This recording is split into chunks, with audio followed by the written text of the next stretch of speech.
Hello friends, आप सभी का स्वागत है। तो फ्रेंड्स बात करेंगे क्रिप्टो मार्केट न्यूज़ के ऊपर। तो फ्रेंड्स अभी के टाइम पर मार्केट में जो भी बड़ी न्यूज़ दिखेगी सबको बारी बारी से कवर करते चलेंगे।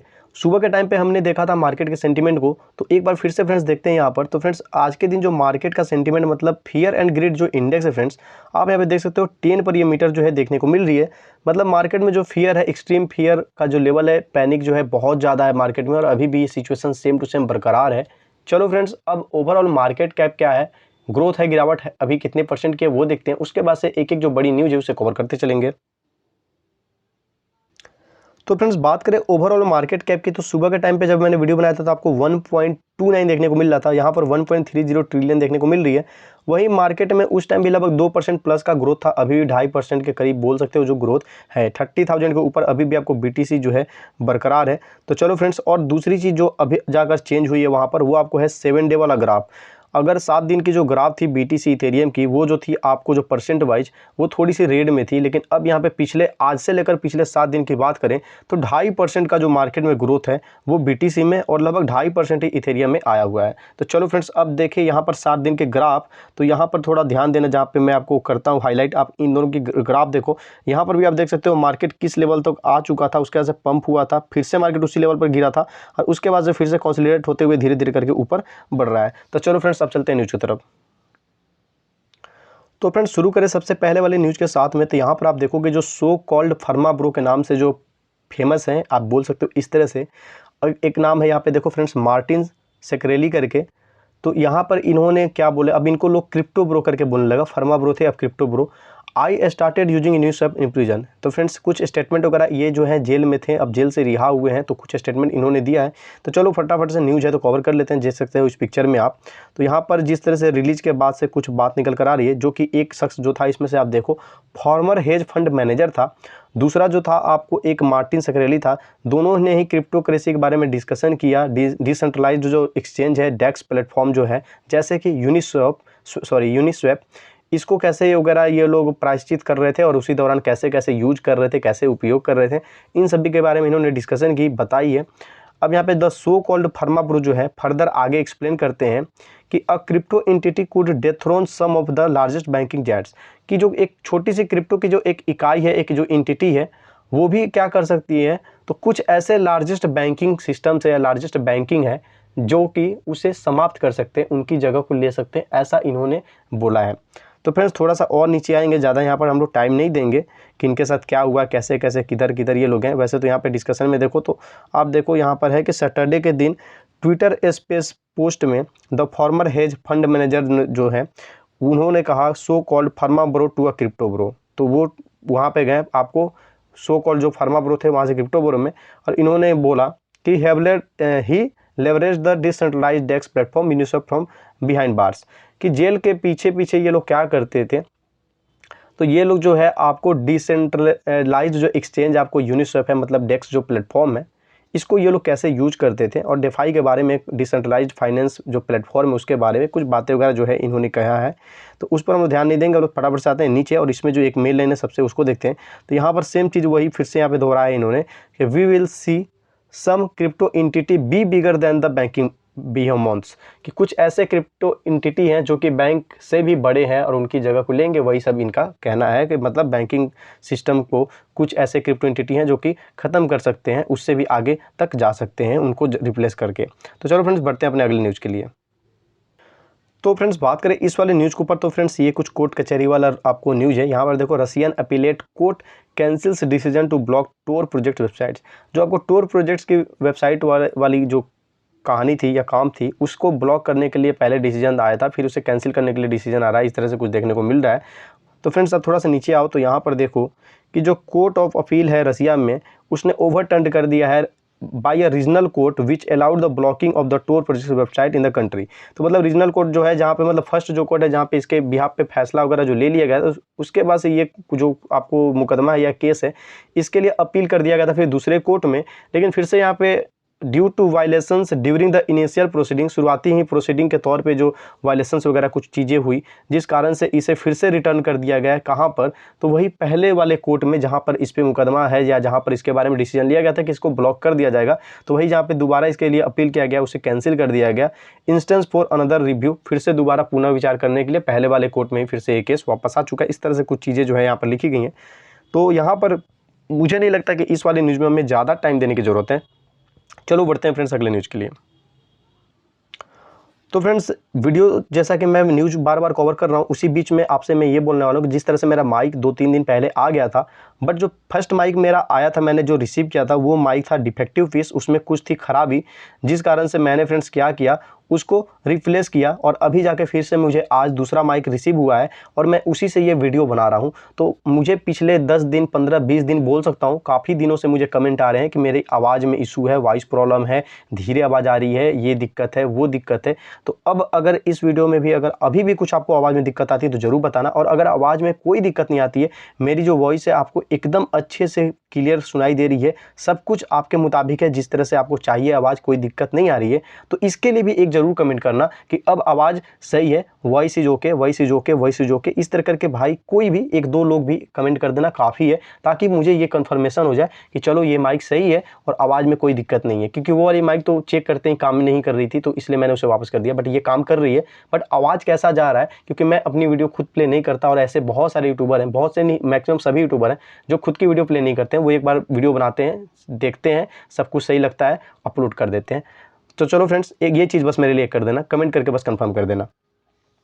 तो फ्रेंड्स अब बात करेंगे इस वाले न्यूज़ के ऊपर। तो यहाँ पर देखो, CFTC जो चेयरमैन है उन्होंने कंफर्म किया कि बिटकॉइन ईथर मतलब कि इथेरियम आर कमोडिटीज़, ये दोनों क्या हैं, तो कमोडिटीज़ हैं, ऐसा यहाँ पर हेडिंग में लिखा हुआ है। तो फ्रेंड्स हम थोड़ा नीचे आएंगे और बात करेंगे डिटेल्स में। तो फ्रेंड्स यहाँ पर देखो, the chairman of the US commodity futures trading commission, मतलब कि CFTC क्या है, तो ये है आपको US की कमोडिटी फ्यूचर्स ट्रेडिंग कमीशंस। इन्होंने कहा कि certain bitcoin and ether are commodities, कि निश्चित तौर पे जो बिटकॉइन है और ईथर है वो क्या है, तो कमोडिटीज़ है। He outlined how his agency is working with the US securities and exchange commission. इन्होंने ये भी बताया कि किस तरह से जो इनकी CFTC एजेंसी है वो काम कर रही है US के सेक के साथ, मतलब सिक्योरिटीज एंड एक्सचेंज कमीशन के साथ में, ताकि वो रेगुलेट कर सके क्रिप्टो सेक्टर को। जैसे कि यहाँ पे लिखा गया to regulate the crypto sector. Note करते हुए there are no customer protections right now in the crypto market. अब यहाँ पे बोला गया कि जिस तरह से यहाँ पे कस्टमर्स के लिए कोई प्रोटेक्शंस राइट नहीं है अभी क्रिप्टो मार्केट में। तो इसको मैं एक एग्जांपल देकर समझाना चाहूँगा। जैसे कि बैंक वगैरह में आपकी सेविंग होती है, आपने पैसा जमा कर रखा होता है, तो मान लो बैंक जो है वो दिवालिया हो जाता है या बैंक में डकैत हो जाता है, बहुत बैंक बैठ गया, किसी भी तरह से बैंक का मतलब बेड़ा गर्क हो गया, तो मुझे जहाँ तक पता है, वैसे रूल वगैरह चेंज होती रहती है कुछ बैंकों में, मतलब आप जो RBI के अंदर में बैंक आते हैं उसका भी कुछ रूल रेगुलेशन होता है। वो रूल रेगुलेशन मतलब वो क्राइटेरिया जिस बैंक ने फुलफिल किया रहता है, तो उस बैंक में आपको क्या होता है, अगर आपने 5 लाख से ऊपर 10 लाख 20 लाख 40 लाख 50 लाख तक आपने सेविंग करके उस बैंक में डिपॉजिट कर रखा था, तो आपको उस कंडीशन में क्या होता है, मिनिमम 5 लाख जो अमाउंट होता है सबको पे किया जाता है। अब मान लो जिसने 50,000 ही डाल कर रखा था उसको 5 लाख कोई थोड़ी देगा, लेकिन जिसका 5 से ऊपर है, 10 20 30 था, उसको 5 लाख का जो है रिफंड किया जाता है। और ये पैसा 5 लाख वाला ये कौन देता है, तो ये RBI अपने पास से देता है। तो ये एक तरह से आप समझ सकते हो कस्टमर प्रोटेक्शन। इंश्योरेंस कैसे लोग कराते हैं, गाड़ी का, अपना खुद का कराते हैं, हेल्थ इंश्योरेंस, बहुत सारी चीज़ें होती है। उसी तौर पे यहाँ पे कहना है कि क्रिप्टो मार्केट में अभी कस्टमर प्रोटेक्शंस राइट नहीं है, कस्टमर के लिए कोई प्रोटेक्शंस राइट नहीं है। तो ये सब चीज़ जो है, जब से ये आपको UST जो फॉल आउट हुआ है, जिस तरह से टेरा का सिचुएशन ख़राब हो गया, ख़राब क्या हो गया, पूरा डूब गया, उसके बाद से फ्रेंड्स इस तरह की जो चीज़ें हैं इस पर लोगों ने गौर करना, इस पर लोगों ने ध्यान देना शुरू कर दिया कि लोगों के लिए राइट वगैरह भी, प्रोटेक्शन राइट भी होना चाहिए, कुछ इस तरह से भी नियम कानून बनने चाहिए जिससे कि लोग थोड़ा सा सेफ रहें, लोग की सेविंग्स जो इसमें लग रही है वो भी थोड़ा सा सेफ रहे। तो और उसी के तौर पर आज मैंने बताया था सुबह वाली वीडियो में कि किस तरह से आपको जो स्टेबल कॉइन्स हैं उन्होंने बोला कि वो अपनी जो वीकली रिपोर्ट होती है उसे दिया करेंगे, ताकि आपको सब कुछ पता रहे कि भाई उनका हिसाब किताब क्या है, कितना रिजर्व में उनकी क्वांटिटी है, बढ़ रहा है, घट रहा है, क्या हो रहा है। तो फ्रेंड्स इसी तरह से ये बातें निकल कर आ रही हैं। तो अब यहाँ पर देखो, यहाँ पर है well I can save for sure bitcoin is a commodity. यहाँ पे किसने बोला, तो वही आपको यहाँ पे देखो, बेहनाम स्ट्रेस जो कि लार्जेस्ट क्रिप्टो करेंसीज और क्या है तो कमोडिटी है, मतलब जो बड़ी बड़ी, जैसे कि बिटकॉइन, इनका कहना है कि मैं श्योर तौर पे मतलब कह सकता हूँ निश्चित तौर पे कि ये एक कमोडिटी है, और ईथर भी है, मतलब कि इथेरियम भी है। तो फ्रेंड्स इसमें और कुछ नहीं है, एक ये है, तो इसे भी मैं हाईलाइट करता हूँ, इसे फटाफट से देखो, उसके बाद बढ़ेंगे अगले न्यूज़ के लिए। यहाँ पे बोला जा रहा है कि बहुत सारे पीपुल हैं जो कि हर्ट हो रहे हैं। A lot of value was lost in the market, कि बहुत सारा जो वैल्यू है मार्केट में वो लॉस हुआ है। And there really are no customer protections right now, और उस सभी चीज़ों के लिए क्या है, यहाँ पर कोई भी कस्टमर प्रोटेक्शंस राइट नहीं है, मतलब जिसका डूब गया सो डूब गया, जो अमीर बन गया सो बन गया। तो फ्रेंड्स बात करें इस वाली न्यूज़ के ऊपर, तो यहाँ पर देखो बिटमेक्स के जो को फाउंडर है आर्थर, इन्होंने क्या किया, तो avoids prison for violating US bank secretary act, इन्होंने प्रिजन को अवॉइड किया, इस तरह से कुछ बोला जा रहा है, जिस तरह से इन्होंने वायलेट किया था यूएस बैंक सेक्रेटरी एक्ट को। तो फ्रेंड्स अब थोड़ा सा नीचे आएंगे, यहाँ पे कुछ ज़्यादा क्लियर नहीं हो पाया। तो यहाँ पर देखो बिटमैक्स के जो को फाउंडर हैं आर्थर, इन्होंने बोला is not going to prison for violating, यहाँ पर मतलब न्यूज़ है, इन्होंने बोला नहीं, सॉरी ये न्यूज़ है कि is not going to prison for violating the US bank secrecy act, जो यूएस बैंक की सेक्रेसी एक्ट है उसको वायलेट करने के कारण से ये जो है प्रिजन नहीं जा रहे हैं। अब यहाँ पे लिखा जा रहा है इंस्टीड, इसके बदले में the former crypto exchange CEO has been sentenced to 6 months of home detention. तो यहाँ पर बोला जा रहा है कि प्रिजन जाने का शायद पहले हो सकता है फैसला निकला हो, या इस तरह का कुछ बात र्यूमर फैला हो, बट यहाँ पे बोला जा रहा है कि इसके बजाय इनको क्या किया जा रहा है, तो 6 महीने के घर पे जो होम डिटेंशन होता है उसका इनको पनिशमेंट दिया जा रहा है, एंड 2 years ऑफ प्रोबेशन, और 2 साल की जो प्रोबेशन होती है, मुझे भी नहीं पता प्रोबेशन क्या होती है ऑनेस्टली। तो ये सब चीज़ें, क्योंकि मैं क्रिप्टो के बारे में न्यूज़ शेयर करता हूँ, इसका मतलब ये नहीं कि मैं दुनिया की हर एक चीज़ जानता हूँ या हर एक वर्ड को मैं जानता हूँ, मैं भी गूगल करता हूँ फ्रेंड्स। तो ये चीज़ भी समझा करो, बहुत लोग कभी कभी मुझे ज्ञान देने लगते हैं, तो उनको भी ये चीज़ समझनी चाहिए कि मैं लाइव रिकॉर्ड करता हूँ, मैं इसके लिए प्रिपरेशन पहले से नहीं करके बैठा रहता, मैं डायरेक्ट आता हूँ, न्यूज़ देखता हूँ और उसको पढ़ता हूँ, बताता हूँ, पढ़ता हूँ, ट्रांसलेट करता हूँ, समझाते जाता हूँ, उसी में कभी कभी कहीं कहीं मिस्टेक हो जाती है। तो ये सब ह्यूमन नेचर है, मैं डेली बेसिस पे काम करता हूँ, तो कभी कभार मिस्टेक भी मेरा माफ़ हो जाना चाहिए। तो फ्रेंड्स अब यहाँ पर देखो, यहाँ पे आर्थर हैज़ जो है एग्री टू पे अ फाइन ऑफ $10 million, यहाँ पे ये एग्री हुए हैं कि ये क्या करेंगे, तो $10 million का जो फाइन है वो पे करेंगे। अब इसी के ऊपर फ्रेंड्स यहाँ पर कुछ बातें हैं जिसको डिटेल्स में बताई गई हैं। अब यहाँ पे देखो 36 मियामी फ्लोरिडा वाज सेंटेंस, अब इस तरह करके पूरा बाकायदा जो कोर्ट कचहरी वाला लैंग्वेज होता है कि इनको क्या किया गया है, तो आपको 6 महीने के जो होम डिटेंशन है वो सुनाई गई है, 2 साल की प्रोबेशन सुनाई गई है, और यहाँ पे ये साथ ही साथ क्या हुए हैं, तो एग्री हुए हैं कि जो $10 million की फ़ाइन है डॉलर में, वो क्या करेंगे, representing his pecuniary gain from the offence, अपराध के लिए वो इसे जमा करेंगे, मतलब हर्जाना मान लो। तो चलो फ्रेंड्स अब हम लोग बढ़ेंगे अपने अगले न्यूज़ के लिए। तो फ्रेंड्स टाइम हो चुका है, लगभग 12 मिनट इस वीडियो को बने, तो इसलिए सॉरी, इसमें जितना न्यूज़ कवर हो चुका हो गया, बाकी का रात में मैं कवर कर दूंगा। तो आई होप आपको ये वीडियो जरूर पसंद आएगी, तो बस एक लाइक कर दो, चैनल पर नए हो तो सब्सक्राइब कर दो, साथ ही साथ बेल को जरूर प्रेस कर देना, ताकि मेरी जो भी क्रिप्टो रिलेटेड न्यूज़ होती है टाइम टू टाइम मार्केट में मैं मतलब वीडियो में अपलोड करता हूँ, आपको मिला करे।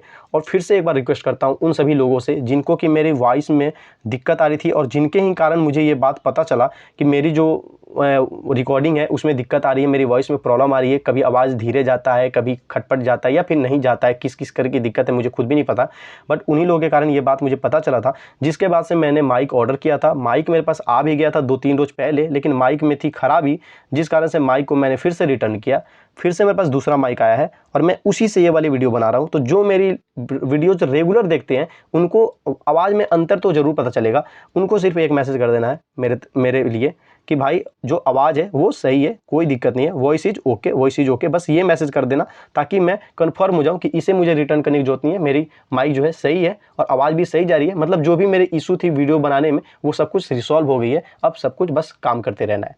तो चलो फ्रेंड्स मिलते हैं नेक्स्ट वीडियो में।